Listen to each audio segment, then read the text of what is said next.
Hi guys, it's Eric, owner of Far Point Farms, and tonight I'll be doing kind of just a talk, just talking.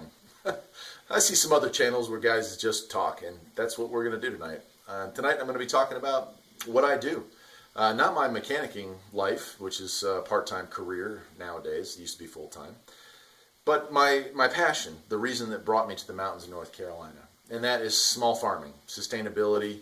What am I? Who am I? Well, what is small farming to you? I don't know. You know, some people think of a small farmer or somebody who tries to live off the land and they think of them as a hippie. I don't really look like a hippie. I don't think I sound like a hippie. Maybe I am a hippie, I don't know. The other thing that people think of when they think of people who are trying to be self-sustaining is survivalists or preppers. I don't really think I fall into that category either, although I definitely have those tendencies. You don't go through a quarter of your life being in the Cub Scouts and the Boy Scouts without the whole be prepared thing going on, and then spend another quarter of your life in the military where you learn what it's like not to be prepared for a situation. And then just in general life, how many times have you been in a place and wished you had had something and didn't? So yeah, sure, in that sense, I guess I am a bit of a prepper. That being said, I do like the idea of providing my own food, my own water, my own electricity, my own everything myself. I think being self-sufficient is a great goal for people to reach, no matter what your background, whether you're trying to save the environment or whether you're trying to prepare for the apocalypse. Being a small farmer covers all those bases. I use solar here on the property. I use wind generators here on the property. I'm working on a water generating system here on the property. None of those things account for even a quarter of the power that I use here at the house. But they're there, you know, a 15-watt panel here, a 100-watt panel there. Those things help offset your electrical bills, and they can be learning experiences too. So certainly I do stuff like that. As far as the farming goes, I grow.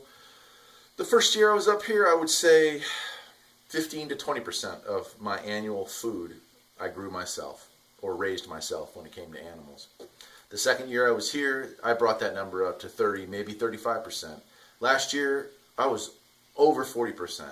This year, it's looking like I'm going to be breaking the 50% mark. And while that may not sound impressive to you, to me, it's a great achievement. It's a goal that I set out to reach, and I reached it. Next year, I hope to do better. The year after that, better. And eventually, I'd love to be 100% sustaining on the food that I grow here on the property. Is that going to happen? Probably not. Probably not.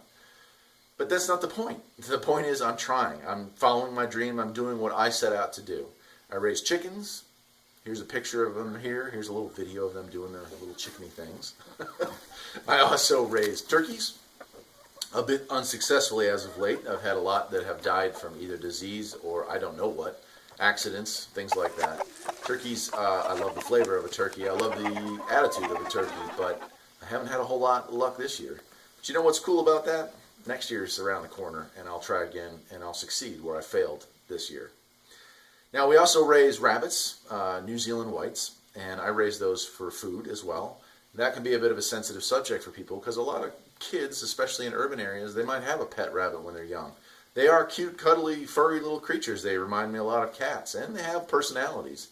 But in the end, they taste pretty good too. So yes, I eat them. And I have been trying to tan hides, learning how to do that. So that's another skill that I'm attempting to pick up. Again, am I going to be coming out here in 3 years dressed as, fully dressed out in white fur? No, probably not. I mean, I might have some gray fur in a couple more years, but as far as, no, I'm not going to be, Daniel Boone, so to speak. But it's something that I'd like to learn how to do. As far as food, I raise a lot of tomatoes, which do really well here. You can see all the tomato plants. I do a lot of potted tomato plants. I find that works much better in this environment than soil, just direct ground burial. Raised beds tend to work well with tomatoes up here, so we go with that. Obviously, potatoes are a good crop for the mountains of North Carolina, so we do raise potatoes. And then, green beans do fairly well. Gosh, we're still eating green beans from last year, so that's really neat. And we round it out with squash. We do patty pan squash sometimes, and we do cucumbers, which are hit or miss up here. 2 years ago, we even got cantaloupe to grow in this climate, which was kind of neat. Sometimes we'll do watermelon. I grow pumpkins for the fall, which is nice. Though what's really neat about up here is that I also have grown a orchard. And I planted those trees right when I moved here. Now they have 4 years on them. Next year they should really start to take off. There were 2 established trees on the property. One was a beautiful apple tree, not very large, but large enough to produce for myself. And a peach tree, which this area is not really known for growing peaches very well, but we've done fairly well with peaches. This year we had a huge bumper crop because we didn't get a late freeze. 150 pounds of peaches. And that was a lot of peaches. Apples this year, yeah, about 150, maybe 200 pounds of apples. That's a lot of apples. We'll be eating those for a long time to come. Green beans, 50, 60 pounds probably, green beans I'd say. Tomatoes, probably just shy of 100 pounds. These numbers don't sound astonishing to you, but they are astonishing to me, considering what we produced the first year we were up here. Now, there's a lot of complications to being a small farmer. If you want to grow all this food, that's great, but 2 people can't eat all this food that rapidly. So what do I do with it? I can, a lot.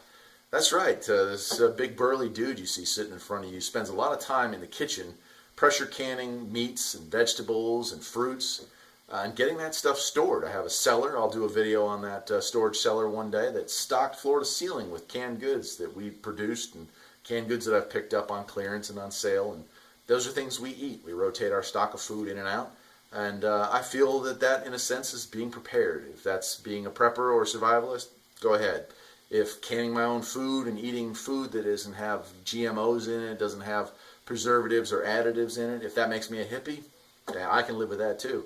No matter what way you want to pin me, if you want to pigeonhole me into this or, try to call me this or that, I'm cool with it. I don't care what you call me. Just know that this is what I wanted to do. This is what I moved to the mountains to do. So being a small farmer is all those things, and it's a lot more. To you or to you or to you or whoever, it might mean something totally different. Next year, we hope to get goats and pigs, and that is why you'll see some of my more recent videos. I've got an auger that I've purchased, and I bought a bunch of fence posts. We're going to be fencing in a lot of the property. Some of it had fencing when we moved in here. A lot of it was rotted. So the wiring is there, the fence is there, but the posts are gone. And so we'll be shoring that up and adding new wiring. I'm also going to be adding a solar electric charge for around it. Goats can be particularly difficult, and that helps to keep them in check. Same with pigs, actually. They can push a lot on a fence, too. Other animals we may get at some point. I've considered getting a cow or maybe 2 cows. I just don't know if I want to get into that. The idea of processing an animal that large myself, it just seems really daunting. And that's another part about being a small farmer and being self-sufficient. I process everything I grow. So whatever I grow, I can myself. Whatever I grow as far as raising animals, I kill, I slaughter, I gut, I clean, I do all those really unpleasant things. I preserve, either freeze dry. Actually, I don't freeze dry. I'd love to get into that. But I either freeze, dehydrate, or can, or just eat. So it's all that stuff. These videos I'll get into in the future. I'll show you how to process a rabbit if that's something you're interested in, or a chicken if that's something you're interested in. I'll show you how I preserve my foods, how I can my foods. Those are all things for the future, but I thought after over 100 videos and 2 years online now, with a small but growing and somewhat loyal fan base, and I appreciate all of the people and all the friends that I've made on here, that it was time to kind of introduce myself officially. I'm a small farmer. I'm living the dream. I had a midlife crisis. I was a very successful mechanic making lots and lots of money, which is a great thing. And it was all wonderful, except I wasn't happy. And we have to be happy in life, don't we? So I kind of turned a page on that part of my life, made a big change. I had a very supportive wife that allowed me to do that. We came up here, and here we are. 4 years later, living the dream. You guys want to know why I decided to become a small farmer? Want to know why I decided to give up a good paying job? Well, I think I can explain that to you. See that view right there? Let me get out of the shade here. See that?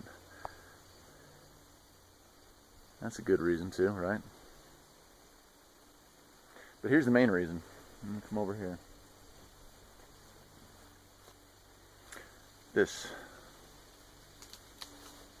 That's why I became a small farmer. Might be 45 minutes to the nearest store, but free, abundant, non-GMO, clean, good, healthy, organically grown food.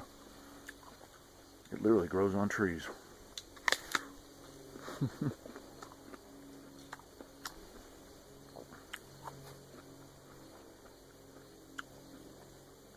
That's why I became a small farmer. Just enjoying nature. Do a 360 here. You'll see that's about all I got. No neighbors.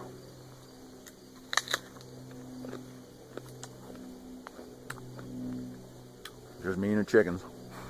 And the rabbits and the turkeys. That's why I became a small farmer. Let's go back down to the shop and I'll finish chatting. That's it for tonight. I am Eric, owner of Farpoint Farms. I am glad to have gotten to know you a little bit over the last 2 years, and I'm happy to have had a chance to let you get to know me a little bit over the last 2 years.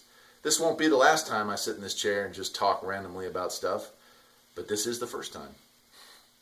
If you like this video, get a kick out of me or my very interesting lifestyle, maybe you'll think about subscribing to my videos, and you'll get to see plenty more, because the best is yet to come. Take care.